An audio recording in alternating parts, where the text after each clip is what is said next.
Okay, so today's video is all about new makeup I refuse to buy. Now, some products are an easy pass for me. I'm like, no, that product is overhyped, it's overrated, it's overpriced, I'm not buying it. But sometimes products are a little bit tempting and I have to sit there and think through whether or not I actually need to add it to my collection. Obviously, I love makeup, I love beauty products. That's why I do what I do, but I only have one face. I can only put so many products to the test every single week. So I've needed to cut back in a few different areas and think a little bit more critically about which products I add to my collection. And sometimes it's easy, sometimes it's hard. I thought we could chat about the products and I'll share my reasoning behind why I'm not buying them. And if I'm using something I already own instead, I'll share that as well in case you're looking to shop your stash and find some inspiration in some older products too. Okay, so let's start with this product from Fenty. So when I saw this post or a post about it on Instagram, immediately I was like, I'm buying a new shade. I absolutely love that formula. I'm so glad they're doing more. And I was like, the Sephora sale is right around the corner. Perfect time to get 20% off. And then I was like, no, I told myself and I told you guys that I am cutting back on lip oils and I'm really not adding any new ones to my collection. And that is something I have to stick with. It's only April. So what am I doing? Already looking to break that? I can't do it. I've been tempted to buy like 5 new lip oils this year already. I love a good lip oil, but I have a drawer full of them and it's just not a necessity for me at this point. So Fenty did bring back their Gloss Bomb oils. These are so good. They did, I think, like 3 limited edition shades last year, and I bought one kind of on a whim. I was testing out some new products, and I was like, that color looks beautiful. I absolutely love their Gloss Bomb line as a whole, and I love it. It smells so good. I said that it kind of smells like you're walking into like an ice cream shop and they're making waffle sundaes. It's really warm and sweet, but the actual formula is great too. Very thin, super slippery. The one I have, which shade do I have? I think I have Frosted Buns, which they did bring back permanently. It has a ton of glitter in it. And normally I'm not into glittery lip products, but that one looks really, really beautiful. So as nice as the formula is, if I'm being completely honest with myself, there are other lip oils in my collection, other lip glosses that feel very, very similar. And if you already have a lot of glittery lip products, you probably have something that looks and feels pretty close. I wouldn't say the e.l.f. Glow Reviver lip oils, the ones that have glitter in them, feel the exact same, but they give a super similar effect. And to be honest, they're not that different. I would say the Fenty formula is a little bit more like on the glossy side, and the e.l.f. formula kind of has that like gel lip oil feel to it. But if you like a glittery lip oil, then that is either a more affordable alternative that could be really great, or it's something you might already own. So for me, it is something I have to skip over. I have gone on Sephora's website already and like looked through all of the shades multiple times. There's a really gorgeous shade. Where is it? Rose Amber. It's described as a sparkling, cool taupe brown. I want it, but I don't need it. So I'm going to save it to my loves list. If I'm still thinking about this product in January of 2026, I will buy it then, but I'm going to exercise some self-control and skip over this and really avoid lip oils for the rest of 2025. It looks like Fenty is also releasing a brown version of their Hella Thick mascara. A good brown mascara always catches my attention. Like, I'm always curious to know if it's good or not because it doesn't seem like a lot of brands do brown mascara really, really well. Like, the mascara doesn't actually look brown on my lashes. It might be a different case if you have like lighter lashes or blonde lashes, but if you already have dark lashes, I feel like a lot of brown mascaras end up looking either like full on black or like a soft black. I know I have a brown mascara open right now and I can't find it. I was actually looking for it today because I feel like brown mascara is really flattering if you're doing like lighter makeup. Obviously I have eyeshadow on, but I feel like brown would have been super flattering with this look. Anyway, I don't plan on picking this one up because I don't like the Hella Thick formula. This is one of the only mascaras that really flakes on me. And when I read through the comments on my videos, whenever I'm talking about any mascara, I feel like people are like, oh, that flakes on me, that smudges on me. That rarely happens to me, but it definitely happens with this one. By the end of the day, I will no, not even by the end of the day, like a few hours into wearing it, I will notice mascara all over my face. And I've tried using it with like a lash primer, which does make a difference, but on its own, it's just not a formula that I personally like. So I don't plan on buying this one. They're also doing a primer, which is interesting. I wonder if the primer paired with the mascara would actually lock it into place better. But I'm not going to be the one to find out. I'm just not going to spend the money on it because there are so many good mascaras out there.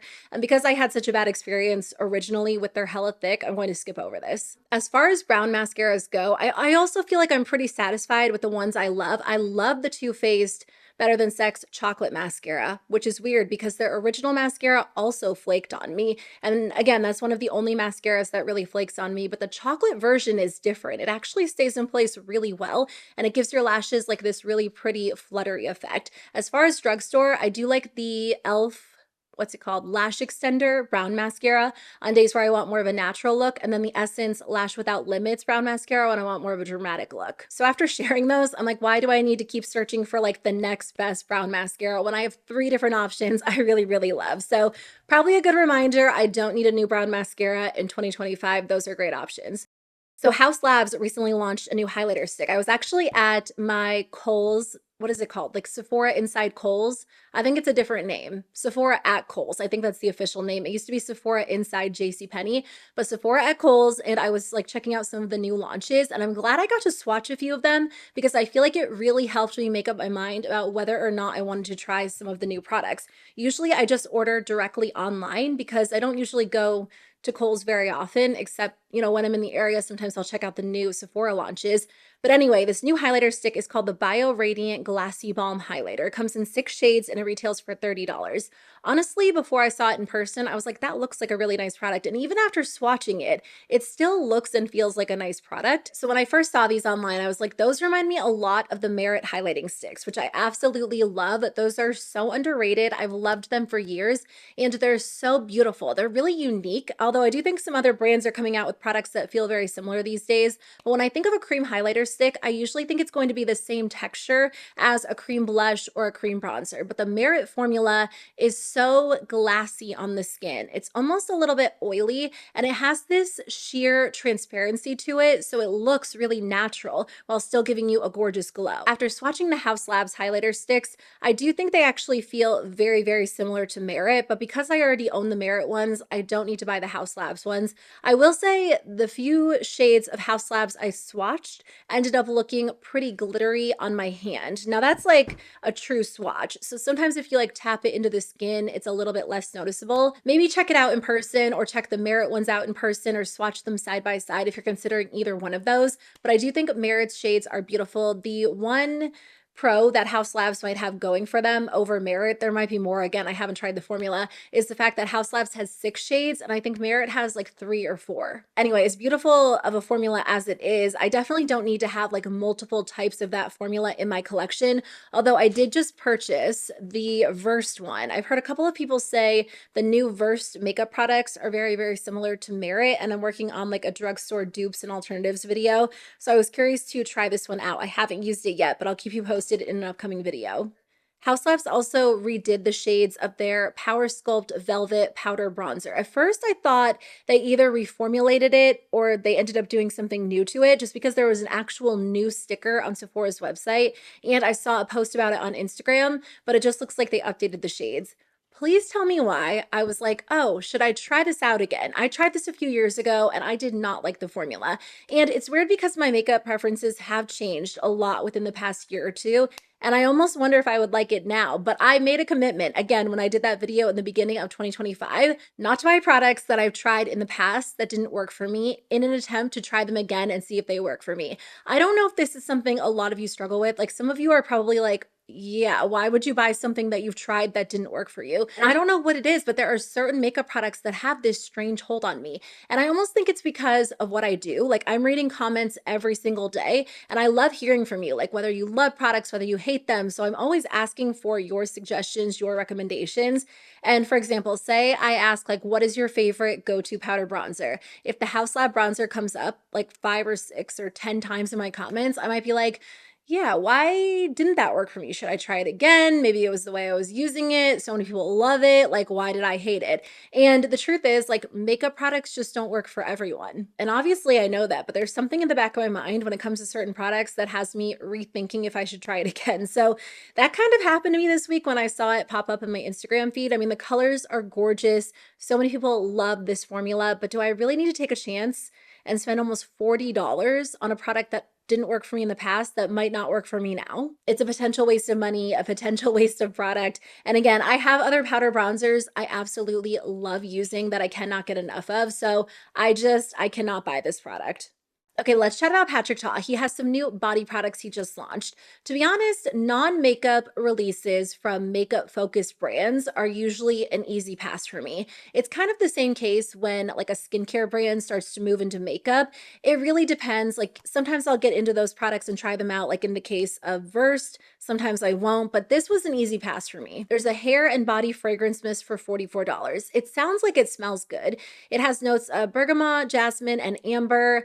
I mean, I saw it if I saw it at Sephora, I'd probably spray it to see what it smells like, but I don't know that I would even buy it if I thought it smelled good because I feel like $44 is expensive. Maybe that's on par with other hair and body fragrance mists, but I don't know. That seems expensive. He also did a Major Glow High Shine Skin Perfecting Body Cream, and it's supposed to melt into your skin. It's made with a decadent blend of butters and oils to lock in hydration and glow, which obviously sounds really nice. But I was just decluttering my bathroom, like my products last night, and I have a bunch of body butters that are open, at least 3, and it takes me forever to get through body butters, especially if they're like a thicker, more luxurious formula. I have one from Osea that's amazing, and then I also have one from Fenty. It's actually like a mini from their holiday kit that I love, but it's just taking me forever to get through them. So I really do not need to purchase a new one until I make my way through the ones I have open. Also, this is $58, which is so pricey, or maybe I'm out of touch, but that seems so expensive. You get 7 ounces, which is a lot, but that just seems high for a lotion. It's not like the ones I'm using are even drugstore products, although I did get the Osea on sale during a 21 Days of Beauty, maybe last year, and then the Fenty one is like a mini one, so I didn't pay full price for it, but that just seems very expensive for a body lotion. The last product is the Major Glow Nourishing Bronzing Body Oil, and they have like an actual bronzy tone and then a clear one, and that's $44. Personally, I just feel like Patrick Ta's pricing is so high these days, and I know that he's kind of like trying to position himself maybe more so as a luxury brand than just like a traditional high-end brand. That was definitely the case with some of his previous launches, like the eyeshadow duos, the foundation, but I don't know. I'm not against high-end makeup, and I totally understand why people like luxury brand products, but I just feel like there have to be other alternatives out there that are just as good for a fraction of the price. Those feel so expensive to me, and maybe they smell amazing, maybe the packaging is super luxurious, maybe they will appeal to a lot of people, but personally, I don't plan on buying them. Okay, should we talk POV beauty? At first I was like, I'll just skip it all together, but I am kind of curious to hear what you think about this brand. So this is Michaela Noguera's beauty brand. It is a skin prep line. So I was actually kind of surprised to see that she launched this just based on, what I know about her, what I've seen from her TikToks. She obviously does more like full glam makeup, and I really thought she'd be coming out with like some sort of full glam beauty line. Maybe she will in the future, and I know she talks about skin prep and how important it is, but I was really kind of surprised to see this as her first launch. She is a controversial beauty influencer, and if you don't have TikTok, I'm sure you've probably still heard about her, maybe not, but for those of you that don't know, she is one of the biggest, if not the biggest beauty creator over on TikTok. She has had her fair share of controversy. I would say most notably Mascara Gate, where she was, promoting a mascara, a brand sponsored her to feature. And it looked like after she like cut the clip, she had applied false lashes. That's not been, completely verified. I don't think she's ever fully come out and talked about that. So after all of that, she does still have a very, very loyal fan base over on TikTok. I think this line sold out. I don't know if it was like within minutes or within hours. I just saw that it sold out very, very quickly after she initially launched it. Anyway, I'm curious to hear what you think about this line. If you thought she'd end up launching something else, if you were as surprised by this skin prep line as I was, or if you plan on picking it up and trying it out. I think I already said it sold out, so you can't even get it right now. But when it comes back, she's done a couple of products: a priming milk, a glow serum, a whipped cream, a tacky primer. There's also a lip product. The products range from $22 to $38, or there was a bundle of all 5 for $142. So fairly, well, I was going to say fairly expensive pricing. I would say more so high-end pricing than like drugstore or even mid-priced products. Personally, I just don't have any interest in trying this line as a whole. I mean, I'm not here to bash Michaela by any means. Do I think she's the most honest influencer out there? No, but I also don't wish her any ill will, or I don't wish her brand to like completely fail or anything like that. I just don't have interest in like a skin prep line. I think my skincare does a great job at actually prepping my skin. And beyond that, if not, I have like some good glowy sunscreens. I have some primers I love, but I'm not usually someone who applies like 4 different products just to prep my skin for makeup. The products themselves probably are pretty nice. I mean, she herself and whoever's backing her, I'm sure has the money to invest in this brand and create high quality products. She obviously is looking for, something beyond social media that she can attach her name to and be successful at. So I can't imagine she's going to launch really poor quality products from like her initial launch. So from that perspective, I'm sure they're not terrible, but I just don't need them. I'm not interested in trying them. I feel like there's so much hype associated with this line because it is Michaela. She's so popular, but I'm just going to skip over this. As the reviews start rolling out, maybe it will help you make up your mind about whether or not you want to try them, if the products are good. I've seen a couple of people kind of analyzing the ingredients, but I haven't watched too deeply because, again, just not a line that really appeals to me as a whole. Charlotte Tilbury actually has a really cute new launch. This is the Pillow Talk Beauty Soulmates palette. It comes in 2 different options for $52 each. One side is the Airbrush Flawless Finish Powder, which is actually one of my favorite products from her brand. And then the other side is her powder blush.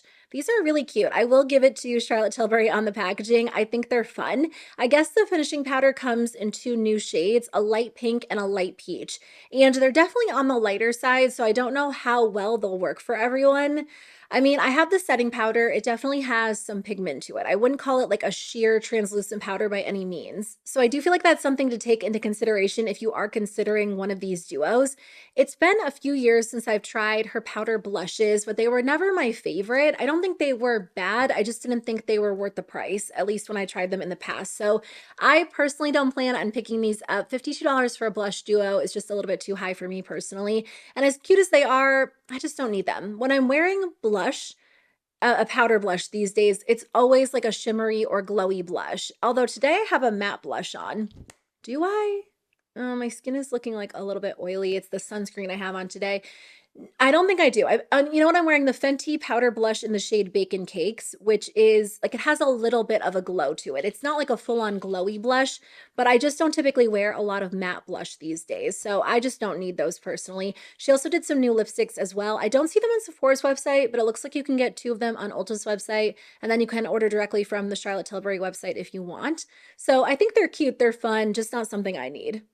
Okay, Huda Beauty has a new setting spray. Their marketing is really getting to me on this one. Their marketing really pulls me in. I feel like they've switched it up over the last few months. And now when they launch something, they do such a good job. Like their Instagram posts, whatever I see on social media, like does really appeal to me. And I think it's because it just feels more real as a whole. Again, I said this in the past, I don't know if she's like committed to not using filters on any of her content or any of her launches, but when she did the Easy Blur foundation launch, she like shared a lot of unretouched photos. And I appreciated seeing the products on like real skin, and they looked amazing on real skin, like people with texture, people with breakouts. So anyway, it's weird because you wouldn't think, or I guess brands wouldn't think, those type of photos would appeal to people more than like airbrushed flawless photos, but they really do appeal to me a little bit more because I'd rather see the products on actual skin. So anyway, whatever they're doing is definitely getting to me, and this setting spray looks amazing, but I don't need it, at least not right now. I have a couple of setting sprays I love, and again, it just takes me a long time to go through setting spray. I have at least like 3 full bottles. Urban Decay's All Nighter, the One Size setting spray, the LA Girl setting spray, those are my 3 go-tos right now. And I love all 3 of those for different reasons. So maybe once I finish those up, I can try this one out, but I don't need it. I feel like when it comes down to it, when you find a good setting spray, there aren't a lot of differences between them. I mean, there are some, like some setting sprays are meant to be glowy, some are meant to be mattifying, some have like vitamin C or hyaluronic acid or certain ingredients that are maybe a little bit more appealing. But like a long-lasting mattifying setting spray to me is a little bit easier to find. And I have a couple of formulas I love. So as good as this sounds, it's supposed to be long-lasting. It's supposed to be blurring, mattifying. I just don't need it. I don't. I might revisit the idea after I work through my current collection. I should have talked about these when I was talking about the Fenty lip oils, but please tell me why these Gisou lip oils are always tempting me. Like every single time I'm on Sephora's website or I'm in a Sephora store, I'm like picking them up, I'm looking at them, I'm adding them to my cart, I'm adding them to my loves list, and then I never commit to buying them because typically I see such mixed reviews about them online in my comments on social media.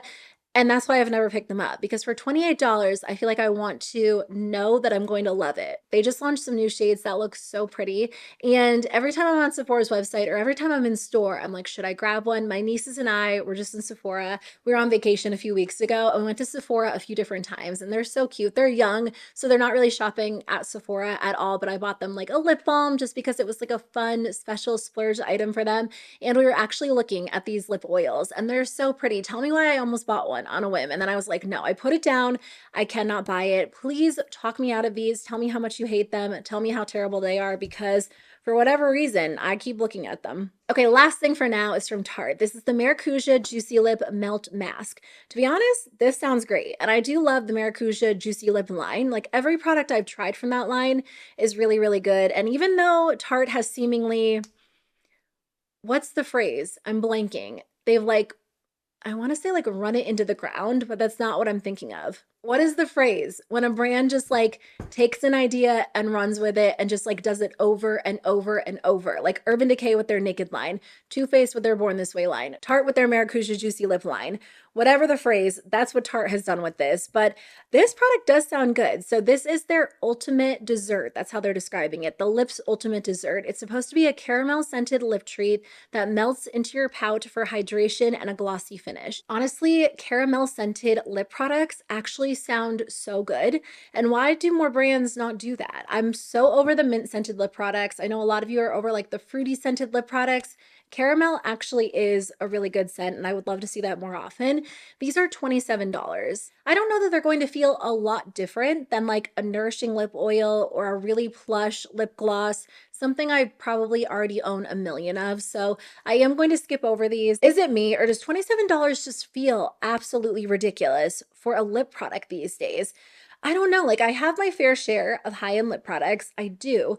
But when I think about $27 and everything I can buy with $27, I just feel like if I spend it on a clear lip mask, like something I'm sure I already own multiple of in my collection, it just feels like a waste. So makeup, everything, beauty products, just everything in general is so expensive these days. I feel like it does kind of help you like take a step back and think about whether or not you actually need to add that new lip product, that new foundation, that new blush to your collection. Nothing wrong with buying new makeup. Don't get me wrong. I'm never going to shame someone for buying makeup, whether it is drugstore or high-end or luxury, but every time I do a video like this, it just has me thinking like, wow, makeup prices are getting so expensive and they'll never go back down, most likely. Like they're just going to get higher and higher. So that's why I do a lot of drugstore related content. I like to share when there are sales because I think it's a nice way to try products that are usually a little bit more expensive for a less expensive price and things like that. But there are high-end makeup products I like, high-end beauty products. I feel like I just tend to be a little bit more selective about them these days. So anyway, those are all of the new makeup products, the new beauty products I refuse to buy. Thank you guys so much for watching. I really appreciate it. Let me know your thoughts on these products in the comments below, and I'll be back very soon with a new video. Bye.